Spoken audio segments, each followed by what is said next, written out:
বিশাল বিশাল এটা কয় পড়বে হ্যাঁ দাঁড়া দাঁড়া এই ভাই আমরা সর সর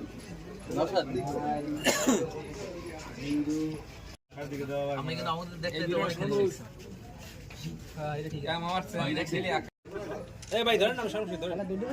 আইছে বেটা ধরে তাইলে কেমনে ঠিক আছে ভয় পান কি লাগে ভাই বন কি সামনে থাকেন না ক্যামেরার দিকে ভাই 2 মিনিট আপনি তো একটু উত্তর হইছে এই লোকান লাগে ধরে গেছে হাত ধরে গেছে আরে এসো বড় সব রাসেল ভাই পাইছে লেজে কাটা থাকে দাঁড়াইছে হইছে আমরা তানবড়ি লোক হ্যাঁ ঠিক আছে এটা